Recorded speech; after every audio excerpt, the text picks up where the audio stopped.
नमस्कार, SPT news में आपका स्वागत है। पेश है 20 दिसंबर शनिवार दोपहर 3:15 बजे राजस्थान के विभिन्न शहरों की 15 बड़ी खबरें।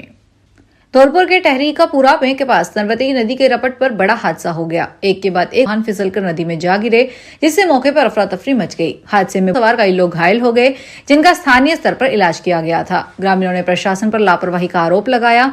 धौलपुर कलौरी मार्ग पर मालोनी रपट पर पहले भी कई हादसे हो चुके हैं। देश में भले ही 2000 रुपए का नया नोट अब रोजमर्रा की खरीद फरोख्त में दिखाई न देता हो, लेकिन इसे लेकर लोगों के मन में सवाल आज भी बने हुए हैं।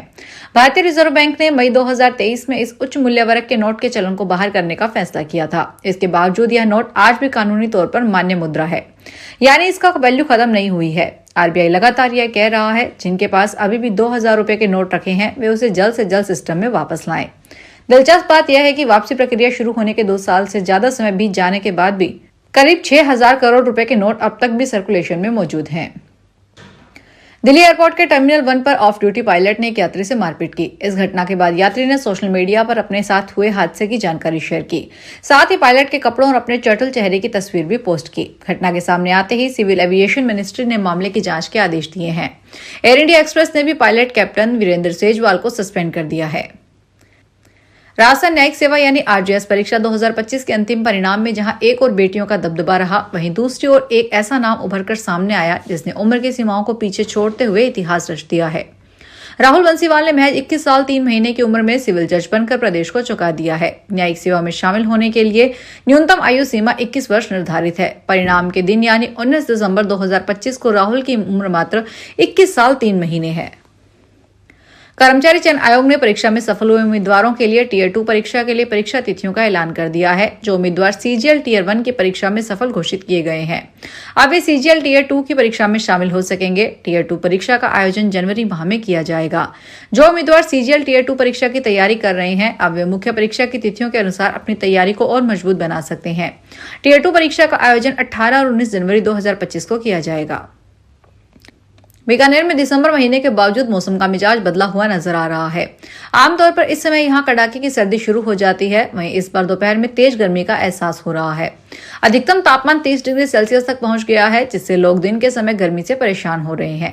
दिन के समय तापमान बढ़ने से लोगों को गर्म कपड़े उतारने पड़ रहे हैं। दोपहर में धूप इतनी तेज हो रही है कि लोग हल्के कपड़ों में नजर आ रहे हैं। हालात यह है कि कई लोग कार में एसी तक चलाने को मजबूर हो रहे हैं, जो दिसंबर के महीने में असामान्य माना जाता है।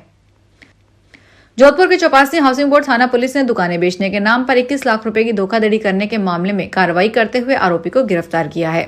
आरोपी ने पूर्व नियोजित तरीके से छल कपट से पीड़ित से पूरी रकम प्राप्त करने के बावजूद दुकानों की रजिस्ट्री नहीं करवाई और बाद में वही दुकानें अन्य लोगों को बेच दी। आरोपी ने बहाने बनाकर रजिस्ट्री डालते हुए पीड़ित से मूल पट्टा भी वापस ले लिया। जनवरी 2025 में पीड़ित को जानकारी मिली कि अभियुक्त बाबूलाल ने उक्त दुकानें किसी अन्य व्यक्ति को बेच दी है, जबकि पीड़ित से पूरी राशि पहले ही प्राप्त की जा चुकी थी।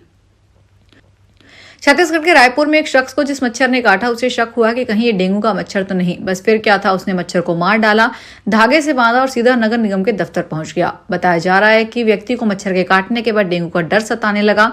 आसपास डेंगू के बढ़ते मामलों की खबर सुनते वह चिंतित हो गया कि मच्छर को सबूत के तौर पर साथ ले जाने का फैसला कर लिया। झुंझुनू खेतड़ी उपखंड की नानूवाली बावड़ी ग्राम पंचायत में सड़क निर्माण कार्य के दौरान एक बड़ा सड़क हादसा टल गया। नानूवाली बावड़ी से बागड़िया की ढानी तक बन रही सड़क के लिए सीमेंट और रोड़ी से भरा डंपर दारुका की ढानी वार्ड नंबर 14 के पास अचानक पलट गया। हादसे में डंपर चालक बाल बाल बच गया और कोई जनहानि नहीं हुई। डंपर पलटने से कुछ समय के लिए सड़क पर आवागमन बाधित हो गया। ग्रामीणों की सूचना पर क्रेन और जेसीबी मशीन मंगवाई गई। करीब 2 घंटे की मशक्कत के बाद डंपर को बाहर निकाला गया, जिसके बाद यातायात सुचारू हो सका। जयपुर शहर को साफ रखने के लिए नगर निगम स्थानीय लोगों के सहयोग से आज सुबह निगम की टीम सड़कों पर उतरी। जोन उपयुक्त से सफाई कर्मियों ने अभियान में श्रमदान किया। शनिवार से निगम ने स्वच्छता का महाअभियान शुरू किया है। सुबह सुबह मानसरोवर जोन उपायुक्त लक्ष्मीकांत कटारा झाड़ू के साथ श्रमदान करते हुए नजर आए। वहीं विद्याधर नगर जोन के वार्ड नंबर 7 में निगम की टीम ने श्रमदान किया। यह 10 वर्षीय सफाई अभियान शहर के सभी 12 जोन से शुरू किया गया है। निगम ने इसे 10 दिन 10 स्थल नाम दिया है। जयपुर शहर में आगामी 22 दिसंबर को पेयजल संकट खड़ा होने की आशंका है। दरअसल जयपुर शहर में बालावाला पंपिंग हाउस के 132 केवी ग्रिड बिजली फीडर की मेंटेनेंस का काम प्रस्तावित है। करीब 7 घंटे तक इस दौरान पंपिंग स्टेशन से जयपुर शहर को मिलने वाली बनास जल सप्लाई बाधित रहेगी। इसके चलते 22 और 23 दिसंबर को शहर में पेयजल सप्लाई प्रभावित रहने वाली है। जलदाय विभाग ने आमजन को पर्याप्त मात्रा में पेयजल स्टोर करने की अपील की है। जोधपुर के महात्मा गांधी हॉस्पिटल में इलाज के लिए आने वाले मरीजों का इंतजार अब खत्म होने वाला है। अस्पताल में आम दिनों में जो मरीज डॉक्टर को दिखाने आते हैं उन्हें कई बार लंबा इंतजार भी करना पड़ता है, लेकिन अब अस्पताल में एक ऐसा मैनेजमेंट सिस्टम जल्द ही लागू होने वाला है जिसके चलते मरीज को डॉक्टर से मिलने के लिए इंतजार नहीं करना पड़ेगा। इस पूरी प्रक्रिया को लेकर हॉस्पिटल के अधीक्षक डॉक्टर फतेह सिंह भाटी ने जानकारी दी है। इस सिस्टम के जरिए मरीजों को वेटिंग एरिया में बिठाया जाएगा, जहां एक स्क्रीन लगी रहेगी। उस स्क्रीन पर संबंधित विभाग के डॉक्टरों की ओपीडी से लेकर मरीज का कितनी देर में नंबर आएगा और उसे किसी डॉक्टर के पास जाना है, ये बताया होगा। खाटू श्याम जी मंदिर के पट 22 सितंबर की रात 9:30 बजे से 23 दिसंबर शाम 5 बजे तक बंद रहेंगे। इस दौरान खाटू श्याम बाबा की विशेष सेवा पूजा और तिलक का आयोजन होगा, जिसके चलते श्री श्याम मंदिर कमेटी ने यह निर्णय लिया है। श्री श्याम मंदिर कमेटी के मंत्री मानवेंद्र सिंह चौहान ने बताया कि विशेष अनुष्ठानों के साथ बाबा श्याम की सेवा पूजा और तिलक कार्यक्रम भव्य रूप से किया जाएगा। इस समय अवधि में भक्तों को बाबा श्याम के दर्शन नहीं होंगे। कोटा बार एसोसिएशन चुनाव की दोबारा काउंटिंग कराने की मांग को लेकर 3 वकीलों ने निर्वाचन विभाग में याचिका लगाई है। वकीलों ने पुस्तकालय सचिव व कार्यकारिणी सदस्यों के वोटों की फिर से गिनती करवाकर परिणाम घोषित करने की मांग की है। याचिका पर 22 दिसंबर को सुनवाई होनी है। याचिकाकर्ता महाबाहु सिंह राणा ने बताया कि वे इस चुनाव में पुस्तकालय सचिव पद पर प्रत्याशी रहे, उनकी 7 वोट से हार हुई है। इस चुनाव में 1504 वकीलों ने मतदान किया था।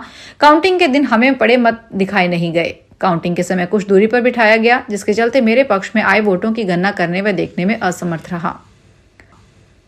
बाघों की अठखेलियों के लिए विश्व भर में प्रसिद्ध सवाई माधोपुर के टाइगर रिजर्व में साल भर देशी विदेशी पर्यटकों की आवाजाही बनी रहती है। रणथंभौर पर्यटन के लिहाज से दिसंबर और जनवरी का समय पीक सीजन माना जाता है। शीतकालीन छुट्टियों और नए साल के जश्न के चलते इस दौरान पर्यटकों की संख्या अचानक बढ़ जाती है। इस बार पीक सीजन से पहले ही रणथंभौर में पर्यटकों की खासा भीड़ नजर आने लगी है। हालात ये है कि आगामी करीब 2 महीनों के लिए रणथंभौर की ऑनलाइन बुकिंग पूरी तरह फुल चल रही है। फिलहाल इस बुलेटिन में इतना ही, फिर हाजिर होंगे बड़ी खबरों के साथ। अगर आप भी अपने आसपास की छोटी बड़ी और महत्वपूर्ण खबरों से अपडेट रहना चाहते हैं तो सब्सक्राइब कीजिए हमारे चैनल एसपीटी न्यूज को और प्रेस कीजिए बेल आइकन पर